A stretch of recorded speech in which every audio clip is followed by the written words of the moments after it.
أن يضلوك وما يضلون إلا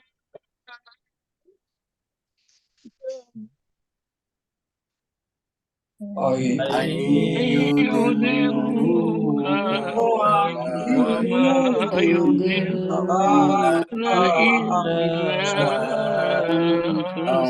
أنفسهم وما يضرونك من شيء وينزل الله عليك الكتاب وما يضرونك من شيء وأنزل الله عليك الكتاب والحكمة وعلمك ما لم تكن تعلم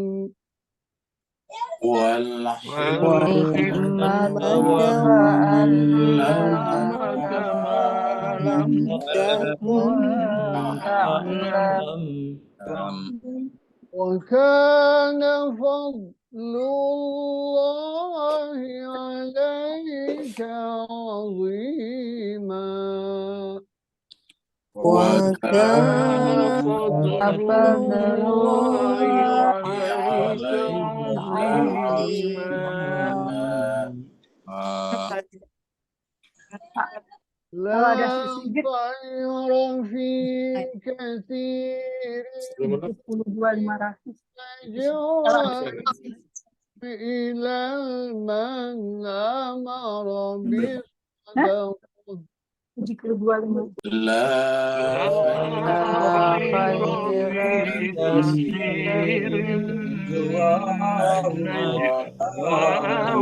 إلا من أمر بصدقة أو معروف أو إصلاح بين الناس أو معروف أو إصلاح بين الناس ومن يفعل ذلك ابتغاء مرضات الله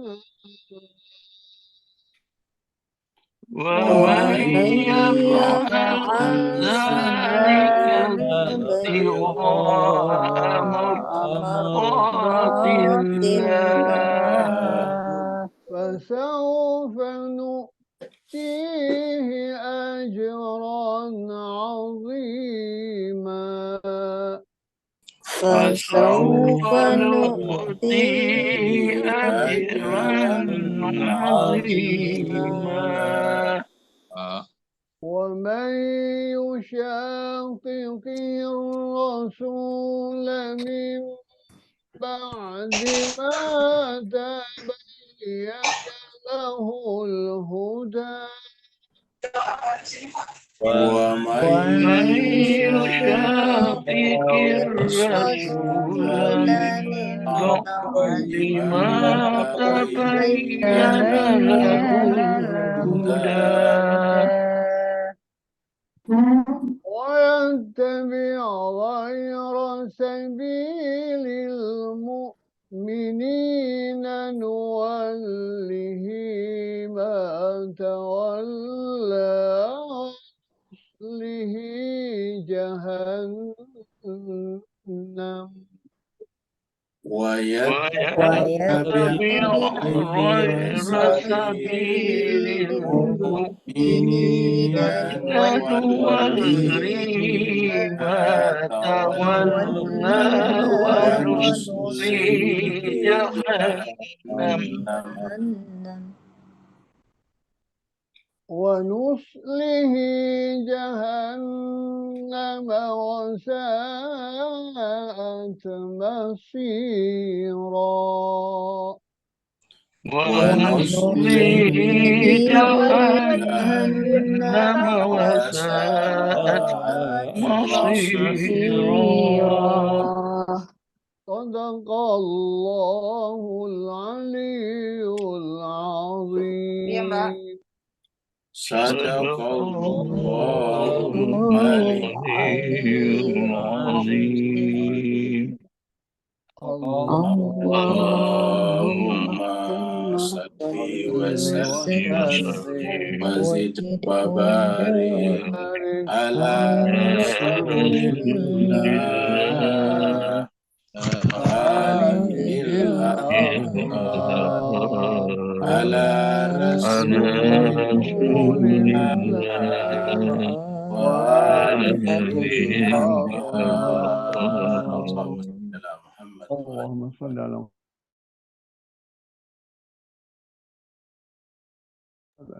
أجل فرجهم.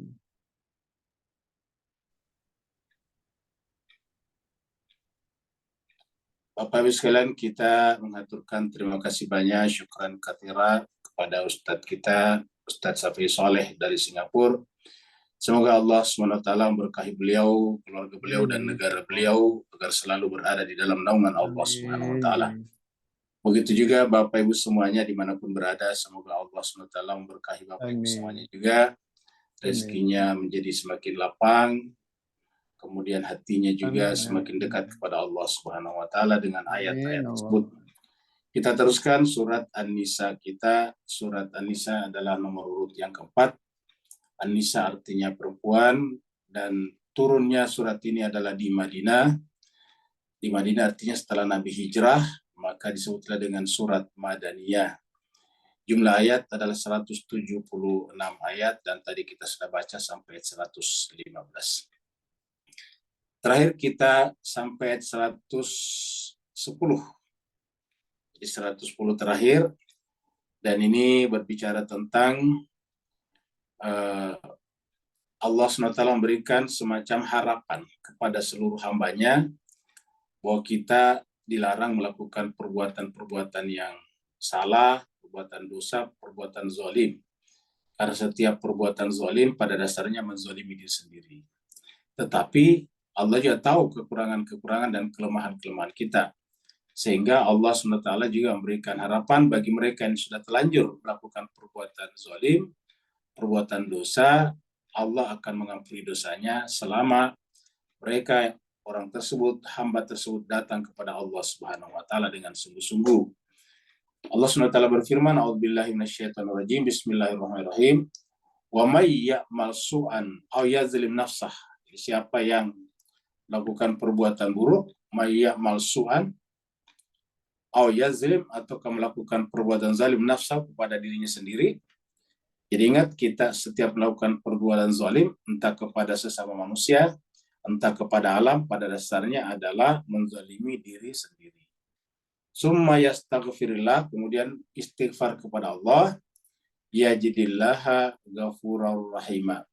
Niscaya mereka atau dia akan menemukan Allah sebagai Tuhan, sebagai zat yang maha pengampun lagi maha penyayang. Jadi artinya setiap orang melakukan perbuatan zalim itu memang pelanggaran, tetapi jangan berputus asa. Datanglah kepada Allah, karena Allah senantiasa membuka tangannya untuk merangkul hambanya yang tadinya telah melakukan aniaya atas dirinya sendiri. Kemudian ayat 111. 111 ini juga adalah perbuatan dosa. Ini adalah ilustrasinya adalah berjudi dan banyak lagi perbuatan dosa yang lain. Wa may yaksib isman, siapa yang melakukan perbuatan dosa. Jadi siapa yang melakukan perbuatan dosa, yaksib di sini perbuatan. Siapa yang melakukan perbuatan isman, dosa, fa innama, maka sesungguhnya yaksibuhu, dia berbuat dosa. Huknya adalah kembali kepada dosa tadi. Ya, yaksibuhu, dia mengerjakan dosa tersebut. Jadi huknya ini kembali tadi kepada ini. Ya. Jadi siapa yang melakukan perbuatan dosa, maka sesungguhnya dia melakukan perbuatan dosa itu atas dirinya sendiri. Jadi pada dasarnya yang pertama berlumuran dengan perbuatan buruk itu adalah diri kita sendiri. Jadi nafs kita. Ya. Makanya tadi disebut dengan zalim atas dirinya. Wa may yazlim nafsahu. Jadi siapa yang melakukan perbuatan dosa apa saja itu pada dasarnya adalah merusak diri sendiri. Apa saja. Misalnya kita mengganggu orang lain dengan melempar batu misalnya, ya pada dasarnya yang rusak adalah diri kita sendiri. Karena itu adalah memperkuat kembali kejahatan yang tersimpan pada jiwa. Itu kan perbuatan keluar itu kan hanya refleksi daripada apa yang ada pada jiwa kita. Contohnya, kita tidak mungkin melempar orang lain kalau perbuatan jahat itu tidak ada pada jiwa kita. Kalau kita melempar orang lain dan tidak ada perbuatan jahat itu pada diri kita, namanya tidak sengaja. Seperti pembahasan sebelumnya, membunuh dengan tidak sengaja. Jadi siapa yang membunuh dengan tidak sengaja, maka tidak mungkin lali mu'minin ayyaqtula mu'minan illa khata'an. Tidak sengaja, yaitu salah. Nah, kecuali kalau salah. Jadi artinya apabila kita sengaja melakukan perbuatan itu, maka kesengajaan itu menunjukkan bahwa perbuatan buruk yang kita sengaja itu memang hadir dalam hati. Dan melakukannya, memperbuatnya, mengaktualkannya sama dengan memperkuat. Yang tadinya cuma potensi, yang tadinya cuma benih, sekarang menjadi tumbuh, menjadi buah atau pohon beneran. Nah, begitulah sebabnya maka setiap kita melakukan perbuatan dosa, perbuatan buruk, pada dasarnya adalah untuk diri sendiri. Jadi ini adalah pernyataan yang sangat menarik. Jadi kita harus melatih diri kita untuk tidak melakukan perbuatan buruk, agar potensi-potensi keburukan yang ada pada jiwa kita itu tidak aktual, tidak bersemi, tidak menjelma menjadi pokok tumbuhan. Contohnya misalnya satu biji beras, satu biji padi, ya selama tidak disimpan di dalam tanah dan basah, ya dia tidak akan tumbuh. Dan begitu kita simpan di tanah yang basah, maka dia akan tumbuh. Itu namanya menempatkan pada tempat yang memungkinkan benih padi tersebut tumbuh. Nah, begitu juga dalam jiwa kita, kalau ada benih kejahatan, benih keburukan, selama tidak ditumbuhkan, selama tidak dilaksanakan, dia hanya menjadi potensi dan jauh lebih gampang menghilangkan atau mengeliminir kejahatan, keburukan itu ketika masih dalam potensi dalam diri kita, daripada kalau sudah menjadi pokok, sudah menjadi pohon. Contohnya tadi misalnya kita tanam mangga. Kita ambil mangga satu ya, mangga kan kalau kita habis makan mangga matang, mangga masak, itu kan di dalamnya ada bijinya. Nah, kalau bijinya belum jadi pohon mangga, itu kan gampang diurus. Gampang diurus, bisa kita bungkus-bungkus pakai kertas saja, baru dibuang ke tempat sampah. Tetapi kalau biji mangga itu kita buang, lalu kemudian ke tanah, lalu kemudian tumbuh menjadi pohon mangga yang besar, pokok mangga yang besar, katakanlah tingginya sampai 20 meter, kemudian rindang, itu sudah susah diurusnya. Ya. Untuk menebangnya harus mengundang orang yang ahli dalam bidang menebang pohon. Setiap saat kita harus merapikannya supaya tidak mengganggu tetangga misalnya. Nah, jadi sudah susah mengurusnya kalau sudah jadi pokok. Nah, begitu juga dengan kejahatan. Kejahatan itu ketika masih menjadi potensi, menjadi benih dalam jiwa kita, itu jauh lebih gampang mengurusnya. Tapi kalau sudah menjadi pokok, sudah menjadi pohon, sudah menjadi tanaman besar, ya mengurusnya sudah susah. Nah, begitulah sebabnya caranya adalah jangan kita membiasakan diri melakukan perbuatan buruk itu. Karena ayat ini mengatakan fa innama yaksibuhu ala nafsi. Siapa yang melakukan perbuatan buruk itu pada dasarnya melakukan perbuatan buruk untuk dirinya, untuk nafsnya, untuk jiwanya sendiri. Dan Allah pasti tahu. Wa kana Allahu aliman hakimah. Jadi Allah itu maha mengetahui, lagi maha bijaksana. Kata mengetahui, kita tidak bisa lari. Ya, kita tidak bisa lari daripada apa namanya? Kita tidak bisa lari daripada perbuatan tersebut. Yang kedua, tapi kalau kita menyadari perbuatan itu salah dan kita kembali kepada Allah, Allah itu maha bijaksana. Ya, jadi Allah itu adalah hakim, maha bijaksana. Nah, jadi inilah jemaah sekalian berbahagia yang harus kita hati-hati. Karena ini pernyataannya sangat menarik. Siapa saja yang melakukan perbuatan dosa, maka sungguhnya perbuatan dosa itu kembali kepada dirinya sendiri. Ya, jiwa kita. Jadi semakin kita melakukan itu, semakin membesar. Bayangkan satu biji tadi, biji mangga, kita tumbuhkan, sudah menjadi mangganya besar sekali. Bagaimana kalau banyak, setiap ada mangga yang kita makan, kita simpan di tanah dan tumbuh. Akhirnya pohon mangga itu menjadi banyak sekali. Ya kalau mangga masih bagus karena bisa dimakan, tapi kalau dosa itu adalah bagaikan buah yang pohon pokok yang buahnya berduri, namanya buah zakum. Ya. Bayangkan kalau kita membuat buah zakum satu, lalu kemudian tumbuh pokok-pokok dan buah-buah zakum berikutnya, maka ini akan menjadi merepotkan kita. Jadi oleh sebab itulah, kita sedapat mungkin selama menjadi potensi jangan dilaksanakan. Karena jauh lebih gampang mengurusi, memperbaiki, mensucikan jiwa kita ketika dosa itu masih dalam bentuk potensialitas, ketimbang atau dibanding kalau sudah menjadi kenyataan atau menjadi perbuatan. Allah SWT berfirman di dalam surat Al-An'am, ini ada surat Al-An'am ayat 120. Surat Al-An'am ini ada surat yang ke-6. Allah berfirman, wadaru, tinggalkanlah. Makanya dikatakan tinggalkanlah, jangan simpan, tinggalkanlah. Wadaru, tinggalkanlah zahiral itsmi, perbuatan dosa yang zahir. Ya, ini perbuatan dosa yang zahir, karena tadi kembali kepada diri kita. Ya. Tinggalkanlah perbuatan dosa yang zahir. Wa batin juga batin. Jadi artinya kita harus menghilangkan dosa itu baik dalam tingkat perbuatan ataupun dalam tingkat potensi batin. Tapi tadi kita katakan kalau sudah dilakukan menjadi zahir lebih susah mengurusinya. Tapi kalau masih batin masih lebih gampang. Pertama, kalau batin belum menimbulkan dampak bagi orang lain, cuma diri kita saja. Saya kalau diri kita buruk, jahat kan tidak berdampak pada orang lain. Nah, tetapi kalau sudah menjadi zahir, menjadi nyata, menjadi perbuatan, dia berdampak pada orang lain. Ya. Makanya Allah mengatakan, wadaru zahiral itsmi wa batinahu. Kita artikan ini tadi dengan ini actuality, sedangkan ini adalah potentiality. Jadi ini adalah perbuatannya, ini adalah benak di dalam hati. Dan Allah mengatakan, tinggalkanlah dosa itu, baik yang zahir ataupun yang batin. Innal ladina, sungguhnya orang-orang yang yaksibunal itsma. Sungguhnya orang-orang yang mengerjakan, melaksanakan al-itsma, perbuatan dosa. Jadi orang-orang yang berbuat dosa, sayujzauna, akan diberikan balasan, akan dihukum bima kanu yaktarifun. Sesuai dengan apa yang mereka prakarsai, apa yang mereka perbuat. Jadi ini pernyataan yang mirip tadi. Jadi makanya dikatakan tinggalkanlah zahirnya ataupun batinnya.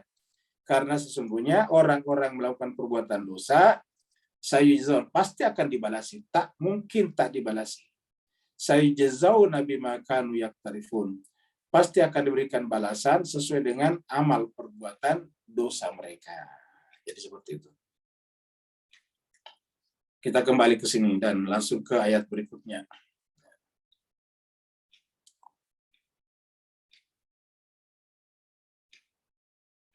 Ya, ini kita ke 112.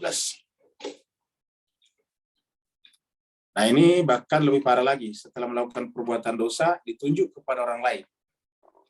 Setelah melakukan perbuatan dosa, ditunjukkan kepada orang lain. Jadi tadi ada selalu waman. Siapa? Ini muncul lagi waman. Ini ayat 112.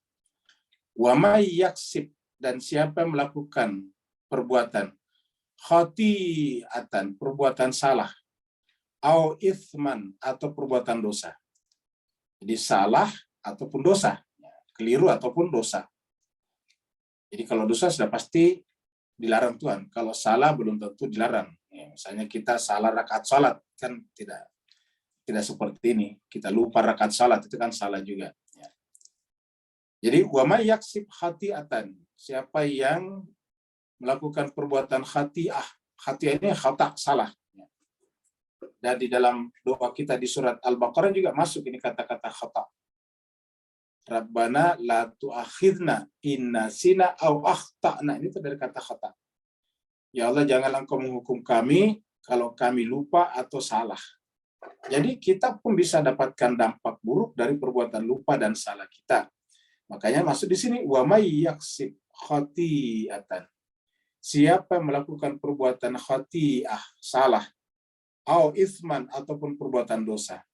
Summa kemudian yarmi bihi, melemparkan perbuatan itu.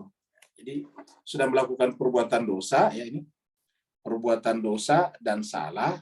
Setelah itu dilemparkan pula. Maksudnya dilemparkan, dituduhkan pula. Dilemparkan, dituduhkan bihi, perbuatan. Barian kepada orang yang tidak tahu menahu masalah. Barian itu orang yang tidak tahu menahu masalah. Ini adalah kelanjutan dari cerita Tu'mah kemarin. Ingat, Tu'mah itu adalah orang Islam, secara zahir dia Islam, tapi dia bersekongkol, berkonspirasi dengan teman-teman keluarga dekatnya untuk memfitnah orang Yahudi agar Yahudi itu diusir oleh warga masyarakat atau diberikan hukuman oleh Nabi. Maka Tu'mah kemudian mencuri atau mengambil barang-barang milik orang lain. Barang-barang itu ada yang merupakan barang makanan, bahan makanan seperti terigu dan sebagainya. Ada alat-alat perang, lalu kemudian dicuri, diambil, dipindahkan ke rumah orang Yahudi. Jadi orang Yahudi itu kan tidak tahu menahu masalah, dia barian, dia tidak tahu menahu masalah. Cuma disimpan barang itu di rumahnya, sehingga besok ketika yang punya barang itu mencari barangnya, dan dibantu oleh masyarakat, dan menemukan barang itu ada di rumah Yahudi, maka tertuduhlah orang Yahudi itu. Tertuduhlah orang Yahudi itu. Nah, ini artinya apa, Bapak sekalian? Adanya barang di rumah seseorang, barang orang lain, itu tidak lantas menjadi bukti kalau dia mencuri. Ya. Kita ulangi lagi, adanya barang ya, pada barang orang lain di rumah seseorang, seperti tadi kasusnya orang Yahudi, tidak lantas menjadi bukti kalau dia mencuri. Adanya barang bukan bukti kalau mencuri. Bukti kalau mencuri kalau ada yang melihat bahwa dia benar-benar datang ke rumah orang itu, mengambilnya dan disimpan di rumahnya sendiri. Itu namanya mencuri. Tapi kalau barang cuma ditemukan di rumahnya, itu bukan bukti kalau dia mencuri. Ingat, bukan bukti kalau dia mencuri. Bukti saja kalau barang itu ada di rumahnya, tapi tidak ada hubungannya dengan mencuri. Sama misalnya dengan, kalau ada seorang perempuan hamil, tidak ada suaminya, tidak menjadi bukti kalau dia berzina. Ya. Jadi ingat, bukan bukti kalau dia berzina. Contohnya apa? Contohnya Maryam. Makanya nanti kasusnya ayat ini mirip dengan Maryam. Ya. Jadi wa may yaksib khati'atan. Siapa melakukan perbuatan salah. Disinilah pentingnya Al-Quran itu benar-benar mengajari kita bersikap objektif. Melihat sesuatu berdasarkan kasusnya. Case by case. Kasus per kasus. Yaitu tadi barang di rumah, kasus. Tapi tidak lantas bisa dihukumi bahwa dia mencuri. Ya. Jadi tidak bisa lantas dihukumi kalau dia mencuri. Ya. Jadi wa may yaksib khati'atan. Atau misalnya tiba-tiba orang diperiksa di jalan dan ada barang terlarang di tasnya. Kan tidak bisa langsung dibuktikan, bukan bukti kalau dia adalah yang mengambil barang itu. Kan bisa saja di tengah jalan ada orang masukkan barang itu ke tasnya. Seperti itu. Nah, seperti kasusnya orang Yahudi ini. Ada orang lain yang memasukkan barang orang lain ke rumahnya. Ya, barang orang itu tentu disebut dengan kecurian, tercuri karena hilang tanpa sepengetahuan yang bersangkutan. Barang itu ada di rumahnya orang Yahudi. Tidak berarti tidak menjadi bukti bahwa orang Yahudi itulah pelakunya. Di sini Al-Quran mengatakan orang Yahudi itu tetap barian, tidak bersalah. Jadi bebas. Nah, Allah katakan siapa yang melakukan perbuatan salah atau dosa. Summa kemudian yarmi, dia tuduhkan. Kita artikan saya dia menuduhkan. Dia melemparkan perbuatan salah dan dosa itu kepada orang yang tidak tahu menahu masalah. Faqad ihtamala buhtanan wa itsman mubinan. Maka sungguh dia memikul ini bukan lagi dosa tapi buhtanan. Dia memikul buhtan ya, kebohongan, baru kemudian isman mubina. Ya. Jadi dia memikul dosa kebohongan dan dosa yang nyata. Jadi siapa yang melakukan perbuatan salah dan dosa, lalu kemudian menuduhkannya kepada orang yang tidak tahu menahu masalah, maka sungguh dia memikul perbuatan kebohongan dan dusta yang nyata. Artinya masuk kategori buhtan. Jadi dalam bahasa Al-Quran, ketika kita menuduh seseorang melakukan sesuatu perbuatan buruk, padahal bukan dia melakukannya, kalau versi bahasa kita di Malaysia, di Melayu, tentu paling tidak di Indonesia, itu disebut dengan fitnah. Ya, itu kan fitnah namanya. Tapi kalau bahasa Al-Quran bukan fitnah, buhtan. Itu namanya buhtan, bukan fitnah. Kalau dalam bahasa Al-Quran, fitnah itu kerusakan. Kerusakan sistem, kerusakan tatanan, kerusakan masyarakat. Kerusakan masyarakat itu namanya fitnah. Tetapi kalau menuduh orang lain yang tidak tahu menahu, misalnya kita tuduh seseorang menjadi pencuri, padahal dia tidak pernah mencuri, itu namanya buhtan. Jadi kita tuduh seseorang sesat, padahal dia tidak sesat di mata Allah, itu namanya buhtan. Ya. Itu namanya termasuk kategori buhtan. Ya. Dan disambut dengan ithma mubina. Jadi kalau ada buhtan, otomatis pasti dosa. Jadi faqad ihtamala buhtanan wa ithma mubina. Mari kita lihat ayat yang berkaitan dengan ayat tersebut. Surat Al-Ahzab. Ya. Allah berfirman, walladzina yu'zuna, dan orang-orang yang yu'zuna, menyakiti, al-mu'minin, orang mukmin laki-laki, wal mu'minat, dan mukmin perempuan, bighairi maktasabu, padahal dia tidak melakukan sesuatu. Jadi dia ibaratnya menuduhkan tadi sesuatu yang dia tidak lakukan. Jadi dia, siapa yang menuduh orang mukmin melakukan sesuatu yang dia tidak lakukan, kata yu'zuna ini kita artikan saya menuduh, menyakiti, karena tuduhan itu kan menyakiti. Siapa menuduh orang mukmin laki dan perempuan atas suatu perbuatan yang orang mukmin laki perempuan itu tidak melakukannya, faqad ihtamalu, maka sungguh si penuduh itu telah memikul buhtanan. Ini sama tadi, buhtanan wa itsma mubina. Sungguh dia memikul perbuatan bohong dan dosa yang nyata. Nah, kenapa kita gunakan ayat ini sebagai pembanding? Karena di sini menyebutkan secara jelas mukmin.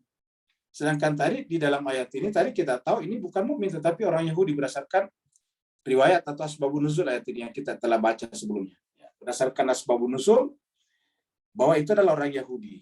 Dengan demikian melakukan perbuatan tuduhan kepada orang lain, baik itu seagama ataupun tidak seagama dengan kita sama saja. Ya, termasuk buhtanan wa itsma mubina. Ini di sini orang Yahudi. Di sini adalah orang mukmin. Di sini mukmin laki-laki perempuan. Jadi artinya bukan mukmin laki-lakinya sebetulnya jadi objeknya sehingga disebut dengan buhtan, tapi perbuatan menuduhkan kepada yang tidak tahu menahu masalah, kepada bukan pelaku. Bighairi maktasabu. Jadi siapa saja yang kita tuduh melakukan perbuatan yang kita tuduh itu tidak melakukan perbuatan itu, maka masuk kategori buhtanan wa itsma mubina.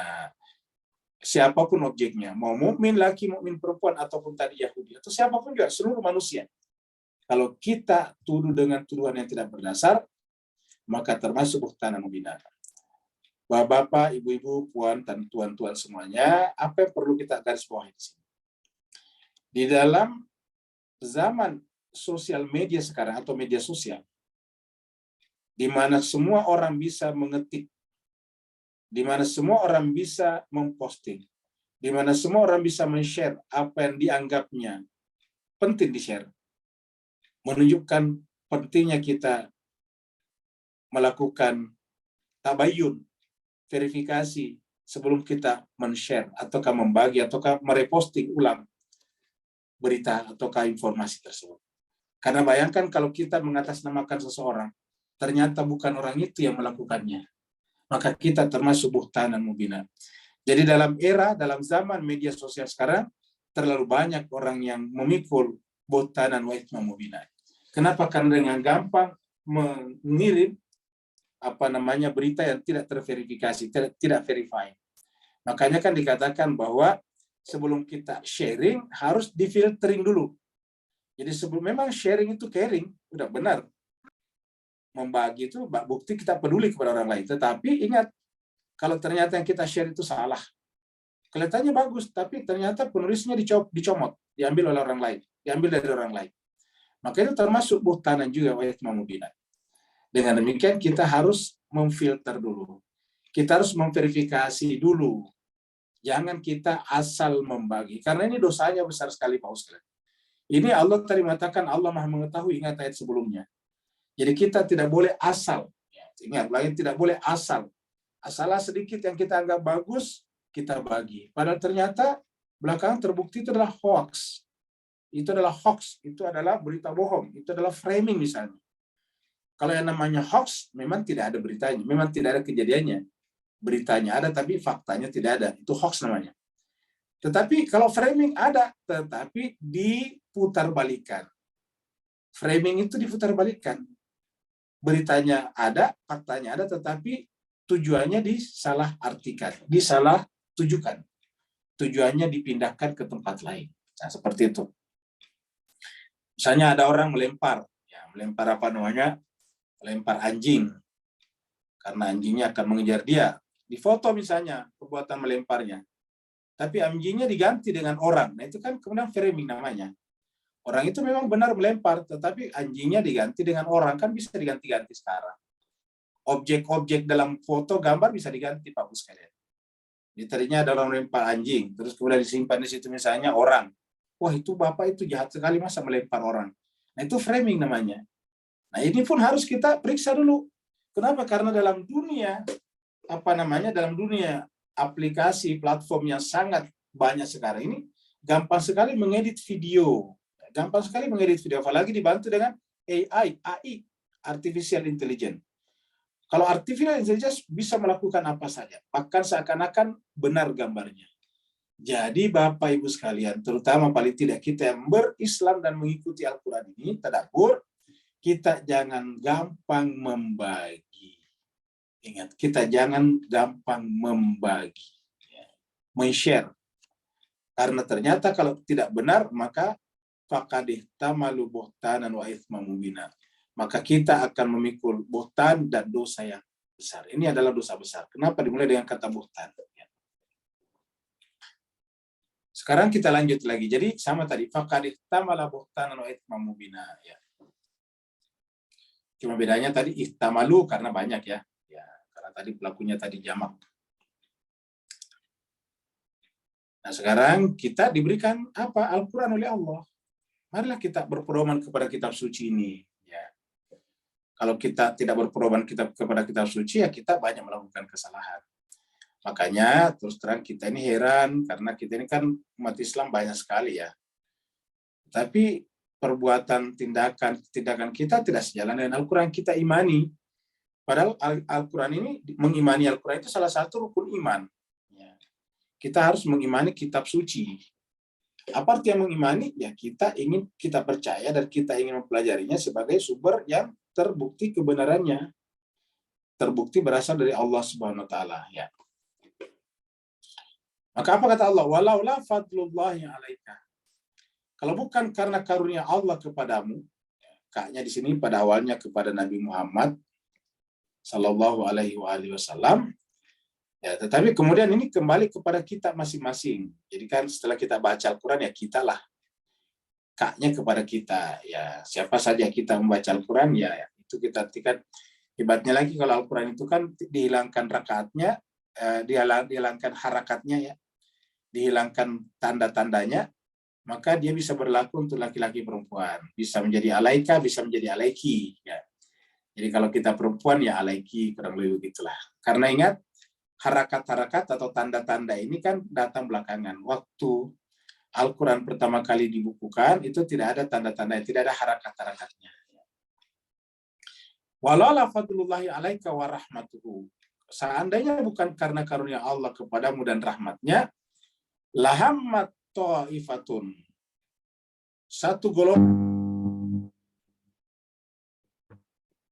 Siapa? Tadi di atas adalah orang-orang yang buat melakukan kesalahan. Jemaah sekalian berbahagia, ingat yang dimaksud di sini menyesatkan, ingat bukan orang non-Islam. Tadi di atas kan tumah, orang Islam. Ya, jadi ini kembali kepada di atas.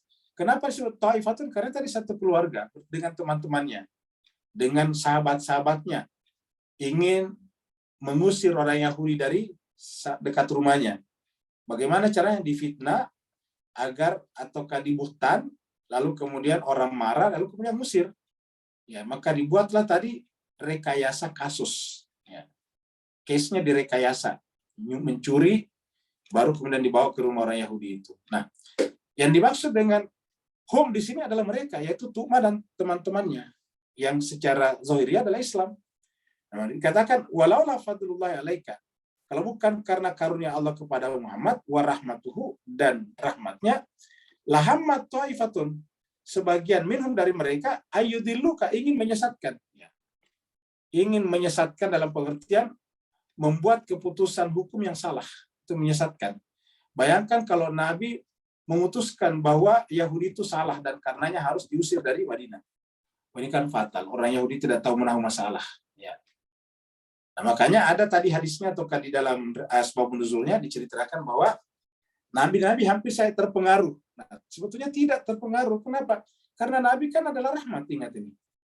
Nabi adalah rahmat. Rahmatnya Nabi itu tidak pernah berpisah dari dirinya.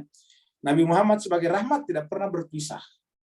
Jadi kalau tidak pernah berpisah, berarti tidak pernah terpengaruh. Ya, karena dikatakan, walau la fadlullahi alaika. Kita sudah terangkan juga kata fadlullah. Warahmatu, seandainya bukan karena karunia Allah kepadamu dan rahmatnya, ya Nabi terpengaruh. Tapi karena Nabi itu adalah fadlullah dan rahmatu, ya otomatis tidak terpengaruh. Kan begitu logikanya. Karena Nabi, kita ulangi, karena Nabi itu adalah fadlullah dan rahmatnya, rahmatan lil alamin, maka otomatis Nabi tidak terpengaruh. Karena dikatakan, kalau bukan karena karunia Allah kepadamu dan rahmatnya, sekelompok dari mereka, yaitu Tu'ma dan teman-temannya, berharap sekali untuk menyesatkan kamu, untuk mendisorientasikan kamu Muhammad, sehingga kamu menjatuhkan hukum kepada orang yang tidak bersalah. Ya. Jadi inilah, kita lihat bahwa yang bisa melakukan itu bukan hanya orang non-Islam, tapi orang Islam juga. Jadi jangan kita selalu berpikir kalau keburukan pasti orang non-Islam, orang baik orang Islam. Ini keliru kita jemaah sekalian. Kalau kita selalu berpikir kalau buruk non-Islam dan baik kita, ini tidak pernah kita maju. Kenapa? Karena kita merasa diri kita baik, maju padahal tidak maju. Waktu saja masih keteteran. Ya. Dan sebagainya. Kebersihan di mana-mana belum terjaga dengan baik.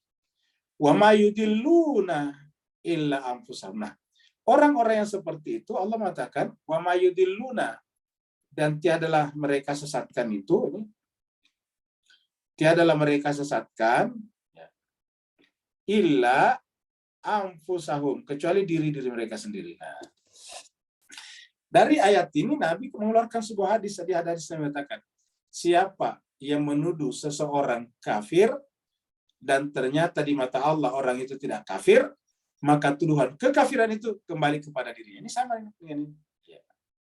Kita ulangi lagi biar jelas, supaya kita tidak gampang menuduh orang lain sesat atau kafir. Siapa yang menuduh orang lain kafir atau sesat atau munafik, tetapi ternyata orang itu tidak sesat atau tidak kafir, maka kekafiran itu kembali kepada yang menuduh. Itu Al-Quran konsisten. Siapa menuduh seseorang melakukan perbuatan zina dan tidak bisa mendatangkan bukti 4 orang, maka tuduhannya dikembalikan kepada dirinya. Kalau yang dituduh itu seandainya terbukti dicambuk 100 kali, maka penuduh karena tidak bisa membuktikannya dicambuk 80 kali. Nah, seperti itu. Jadi kembali kepada diri kita. Jadi kalau kita konsisten dengan Al-Quran, kita tidak gampang menuduh. Kita terlalu gampang menuduh, Pak Bu sekalian. Kita terlalu gampang berbicara. Ingat, lidah kita itu tidak pakai tulang. Lidah tak bertulang, kata orang. Kita jangan, makanya lebih baik kita mengurangi berbicara. Daripada kita banyak berbicara, tetapi kemudian isinya hanya selalu mencari-cari kesalahan orang lain. Makanya Bapak Ibu sekalian, di tadabbur kita ini, kita sangat appreciate kalau pertanyaan-pertanyaan itu terkait dengan yang kita bahas. Apa sebabnya? Karena kita tidak usahlah berpikir tentang orang lain. Biarlah orang lain memikirkan dirinya sendiri. Al-Quran mengatakan, ku anfusakum, jagalah dirimu dari api neraka. Kan Al-Quran bilang begitu. Ku anfusakum wa ahlikum nar. Jagalah dirimu dan keluargamu dari api neraka. Kita tidak disuruh jagalah orang lain dari api neraka. Yang ada di Quran, ku anfusakum. jagalah dirimu dan keluargamu dari api neraka. Jadi pertanyaan-pertanyaan yang bagus kita munculkan di sini adalah berkaitan dengan diri kita. Kan kita ini, jangankan kita semuanya, ya seorang ulama besar saja kan bukan jaminan, karena yang terjamin kesuciannya itu kan hanya para nabi dan manusia-manusia suci. Ya, yang kita sebut dengan 14 manusia suci itu. Jadi yang lain kita ini tidak masuk di sana, Pak Bos sekalian. Dengan demikian kita selalu harus waspada dan curiga terhadap diri kita sendiri. Bukan justru waspada dan curiga kepada orang lain. Ini yang menyebabkan kita tidak pernah selesai masalahnya. Kenapa? Karena selalu mata kita keluar. Bagi yang rajin yang rajin mengikuti pengajian tadabbur, pasti sudah sering kita berjumpa dengan ayat atau berkali-kali kita bahas ayat wa fi anfusikum afala tubsirun. Dan di dalam diri-diri kalian, kenapa kalian tidak memperhatikannya? Ya.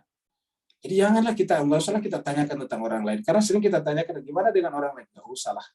Kita tanyakan apa yang kita tidak mengerti. Apa yang kira-kira kita masih harus perbaiki dalam diri kita. Itu yang harus kita lakukan. Karena Al-Quran mengatakan tadi, wa fi anfusikum afala tubsirun. Dan di dalam diri kamu kenapa tidak perhatikan? Kenapa hanya memperhatikan kesalahan dan kekurangan orang lain? Jemaah sekalian berbahagia, mohon maaf karena ini seringnya ada yang bertanya di sini, Ustaz, bagaimana itu sahabat kita yang ini? Kenapa mesti orang lain kita tanyakan, Pak Bos sekalian? Marilah kita menanyakan diri kita, apakah kita sudah sempurna? Apakah kita sudah baik? Apakah kita sudah menjalankan apa yang Al-Quran wajibkan kepada kita? Apa yang Al-Quran tuntunkan kepada kita? Kan belum, masih jauh sekali. Lalu kenapa selalu kita bertanya selalu orang lain? Ya. Jadi Bapak sekarang kita kembali lagi. Karena ini ayat kebetulan kita bahas. Karena Al-Quran mengatakan ini, walau la fadlullahi alaika wa rahmatullah hammat ta'ifatun minhum ayudilluka. Tapi Al-Quran luar biasa, wa ma yudilluna illa anfusahum. Siapa yang ingin menyesatkan orang lain, pada hakikatnya menyesatkan dirinya sendiri. Jadi oleh sebab itu, marilah kita berhenti berpikir tentang kesalahan orang lain. Karena siapa yang berpikir tentang kesalahan orang lain, pada dasarnya dia adalah menyesatkan dirinya sendiri. Wa ma yadurrunaka min syai'in. Dan orang seperti itu, orang lain tidak bisa menimbulkan mudarat pada diri kita. Ini ayat Al-Quran mengatakan, wa ma yadurrunaka. Ya. Wa ma yadurrunaka. Ya. Bapak sekalian berbahagia, baru tadi saya dapat pertanyaan melalui WA secara pribadi. Ustaz, bagaimana kalau pemimpin tidak sholat? Saya bilang itu kan sholat kewajiban fardu ain, urusan pribadi masing-masing. Kenapa mesti kita harus memikirkan pemimpin yang tidak sholat? Ya. Jadi selalu orang yang kita pikir tanyakan, sholat kita apa sudah benar? Kita mungkin sudah sholat, tapi apakah kita sudah memahami makna-maknanya? Rahasia-rahasia di balik setiap gerakan, perbuatan, bacaan, dan isyarat-isyarat dalam sholat. Ya, apakah kita sudah paham? Kan belum tentu juga. Selalu pahami kenapa? Bagaimana kalau pemimpin tidak sholat? Lah, itu kan urusan dia dengan Tuhan, karena namanya sholat itu fardu ain. Fardu ain itu artinya pertanggungjawaban pribadinya kepada Tuhan. Kalau dia tidak sholat, dia bertanggung jawab. Bukan kita. Dia tidak bertanggung jawab ke kita, dan kita tidak bertanggung jawab kepada dia. Seperti itu. Nah, ada ibadah yang fardu kifayah. Itu baru tuh. Misalnya ada yang tidak mengurusi jenazah. Itu harus kita. Bagaimana itu tidak ada yang mengurusi jenazah? Ya, Anda harus pergi mengurusinya. Kenapa? Karena mengurusi jenazah namanya fardu kifayah. Jadi artinya apa? Fardunya bersifat publik. Nah, seperti itu. Tapi kalau yang namanya sholat, puasa namanya fardu ain. Apa itu fardu ain? Kalau bahasa kita, fardu privat. Ya, masalah pribadi. Ya, dia melakukannya, tidak melakukannya, dia bertanggung jawab di hadapan Allah Subhanahu wa Ta'ala. Nah, jadi kita teruskan. Jadi wa ma yadurrunaka min syai'in. Ya, tidak ada yang mereka sesatkan, tidak mereka menimbulkan mudarat kepadamu terhadap perbuatan mereka kepada dirinya atau terhadap orang lain sesedikit apapun juga. Jadi tidak menimbulkan kita. Jadi kalau kita pun dituduh, ya tidak menimbulkan apa-apa. Makanya di tempat lain dikatakan bahwa tuduhan itu memang tidak boleh menuduh. Tapi kita yang tertuduh tidak menimbulkan apa-apa. Ya. Kata Nabi, kalau ada yang menuduh kamu mencuri, kamu tidak otomatis jadi pencuri. Kalau kamu memang tidak mencuri, ya kamu bukan pencuri. Terus kenapa mesti marah, kata Nabi. Ya. Terus kalau dia menuduh kamu mencuri dan kamu mencuri, kenapa kamu marah? Ya memang kamu mencuri, lebih kamu mengakuinya dan mengembalikan barangnya orang. Nah, kan begitu kata Nabi. Jadi, wa ma yudilluna illa anfusahum wa ma yadurrunaka min syai'in. dan tidak ada yang bisa menimbulkan mudarat sesedikit apapun juga terhadap kamu. Wa anzalallahu, nah ini dia, supaya menyelesaikan kasus-kasus seperti ini, wa anzalallahu alaikal kitab wal hikmah.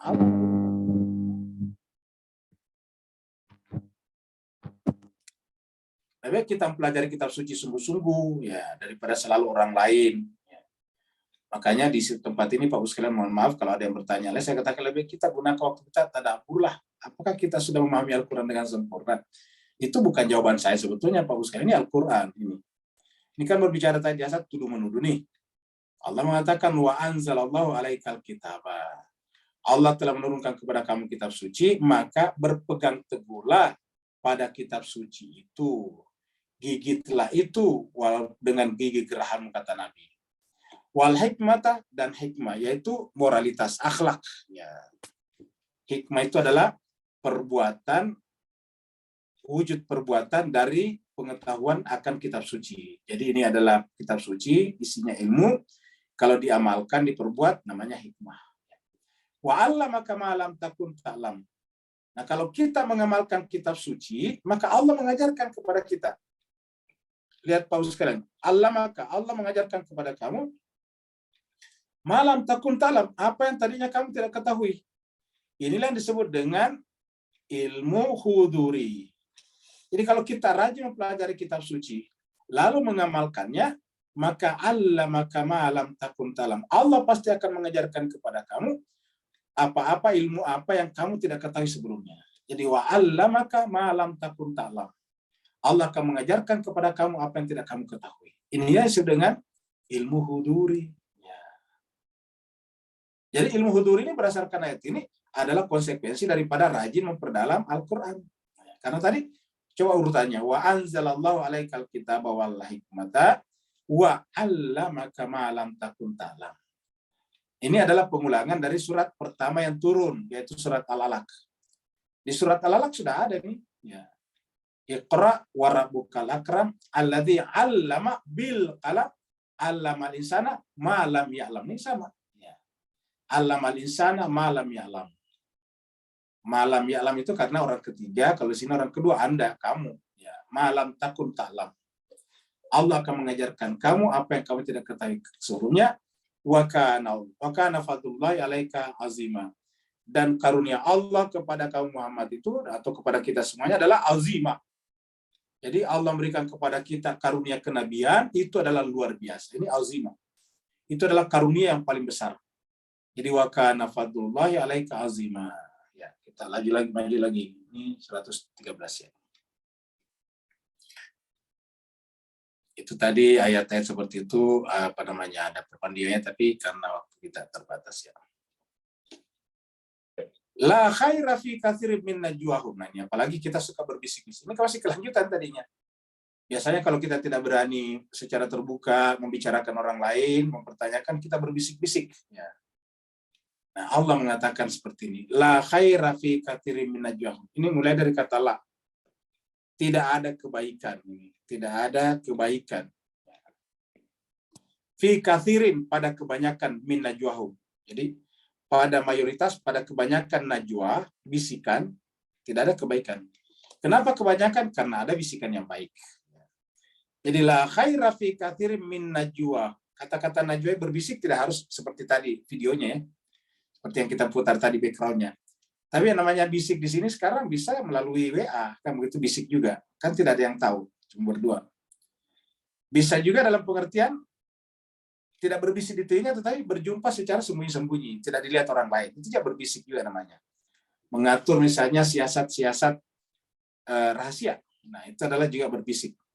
Membikin pertemuan-pertemuan tertutup, itu juga adalah berbisik. Ya. La khaira fi katsirin min najwahum. Tidak ada kebaikan pada kebanyakan bisikan-bisikan kalian. Bisikan-bisikan mereka. Illa, kecuali, maksudnya boleh berbisik asalkan, yaitu amara, man amara bisadaqatin. Kecuali adalah memerintahkan orang untuk bersedekah bisadaqatin. Contohnya gini. Ada teman kita di grup atau di di WA kita yang sedang kesulitan ekonomi membayar rumah sakit istri atau anaknya misalnya. Nah, kita boleh menjapri-japri setiap orang, itu berbisik namanya.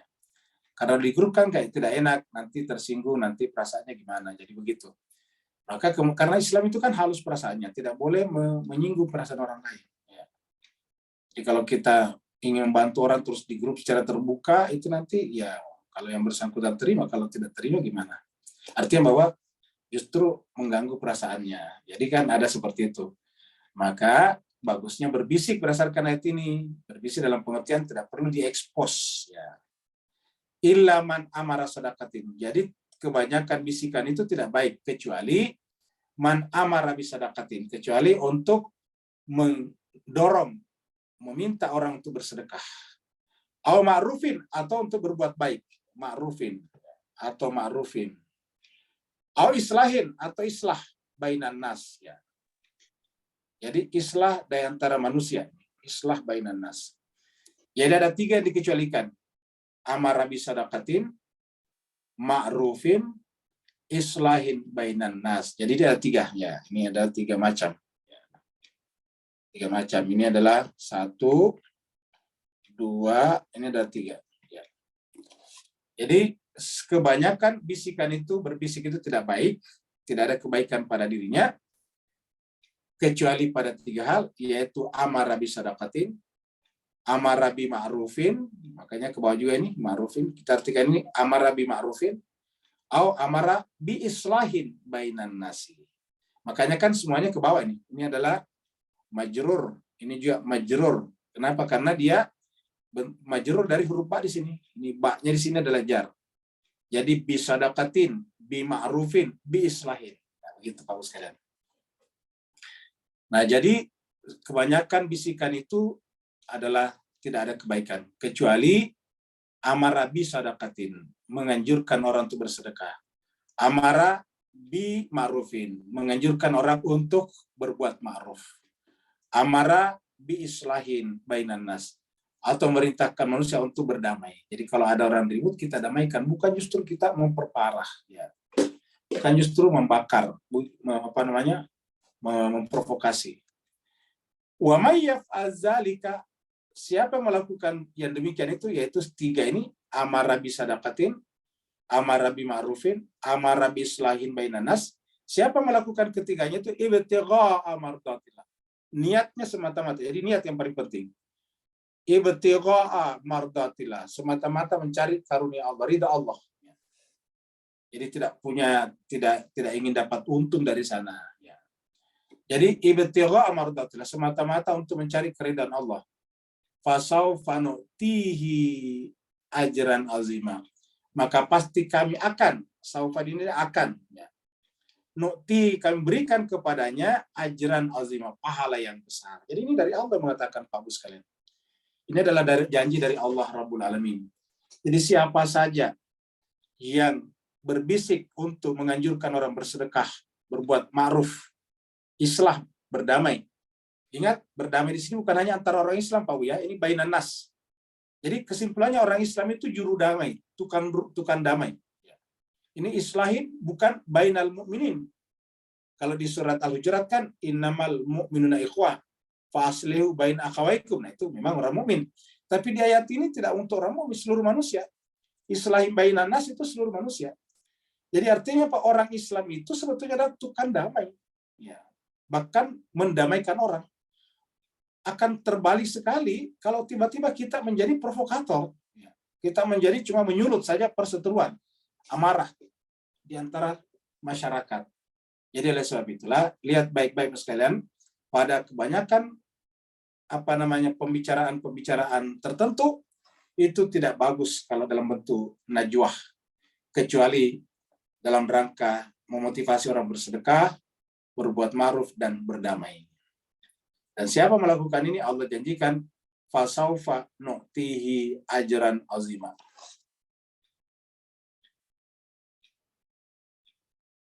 Dan ini adalah ilustrasi api, karena pasti sebaliknya. Jadi kalau kebalikannya ya jahanam. Wa may yushakikir rasulah, siapa yang menentang Rasul, siapa yang menentang, yushakiki, menentang, memusuhi Rasul. Dan siapa memusuhi Rasul? mimba di mata bayana huda, setelah jelas baginya. Jadi mimba di mata bayana, setelah jelas baginya bahwa Nabi adalah pembawa kebenaran. Setelah jelas baginya bahwa Nabi itu adalah al-huda, pembawa kebenaran. Wa yattabi ghairal sabilil mu'minin, dan mengikuti bukan jalannya orang mukmin. Mengikuti bukan jalannya. Apa jalannya orang mukmin? Ya Al-Quran tadi di atas seperti yang tanya. Kenapa Tuhan mengatakan ini? Banyak di antara kita yang mengaku mukmin tapi tidak mengikuti jalan orang mukmin. Cara berpikir kita, cara bertindak kita, sikap sehari-hari kita justru berbeda dengan Al-Quran. Ingat, sabilil mu'minin itu adalah sabilil huda. Sabilil mu'minin kan ini al-huda. Ya, petunjuk.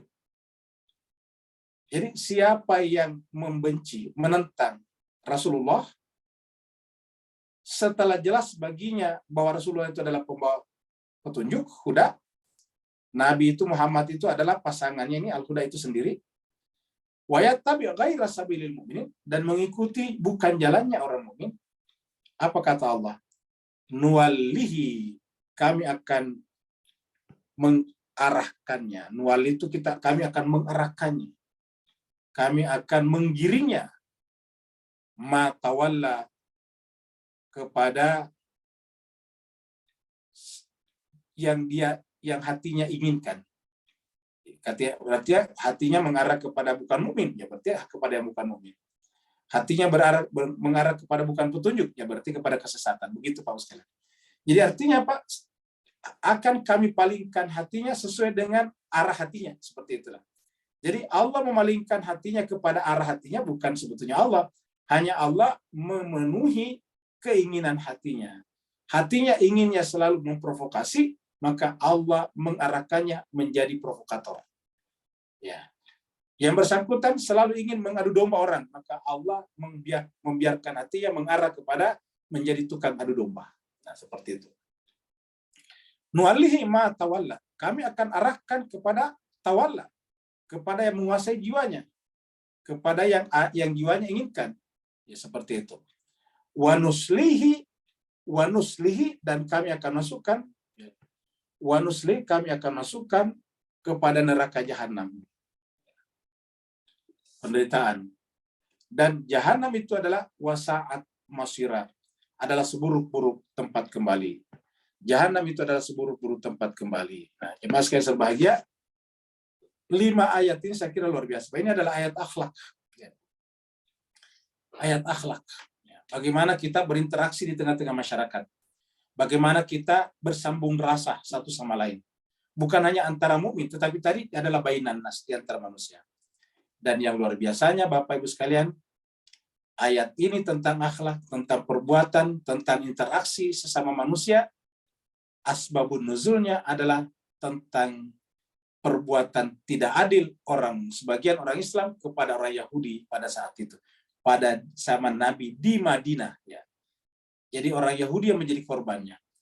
Jadi artinya apa jelas keseluruhan? Memang di dalam Al-Quran banyak cerita tentang bagaimana orang Yahudi itu melakukan tahrif, tetapi tetap kita harus objektif.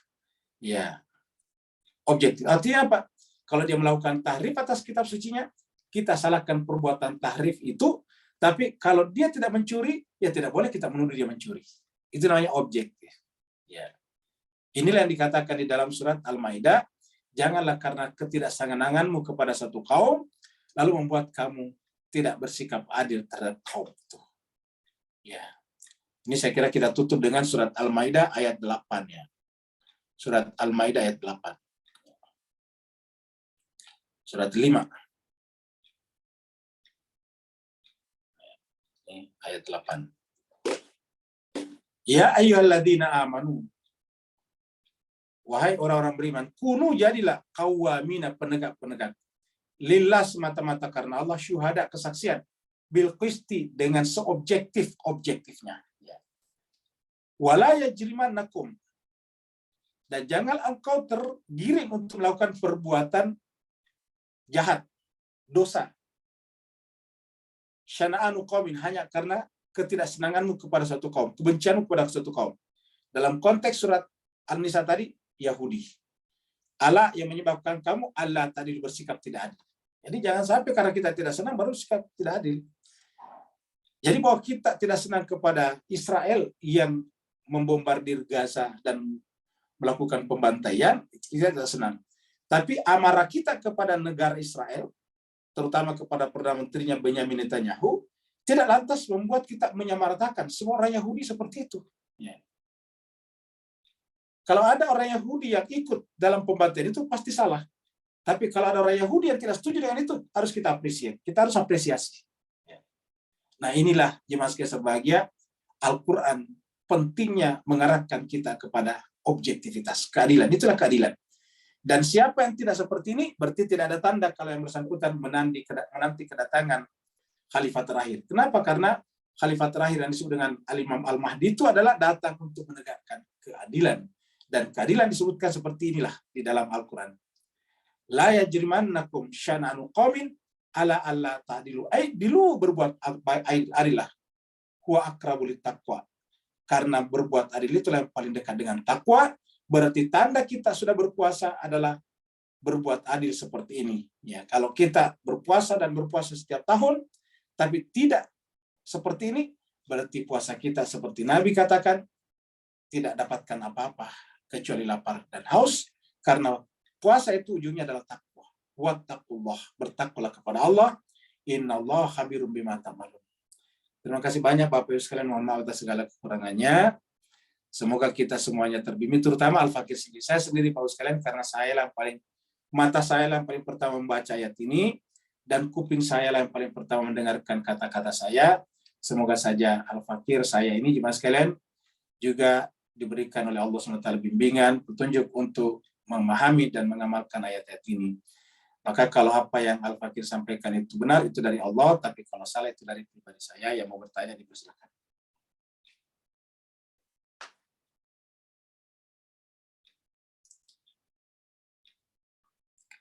Kalau tidak ada pertanyaan, berarti kita akhiri sampai di sini, biar ibu mempersiapkan takjilnya atau buka puasanya, dan teman-teman kita, ikhwan kita di timur, menikmati makanan malamnya, dan saudara-saudara kita di tengah, Indonesia bagian tengah, menikmati buka puasanya dan salat maghribnya. Terima kasih banyak atas perhatian Bapak Ibu sekalian. Mohon maaf atas segala kekurangan. Wal afu minkum. Wassalamualaikum warahmatullahi wabarakatuh.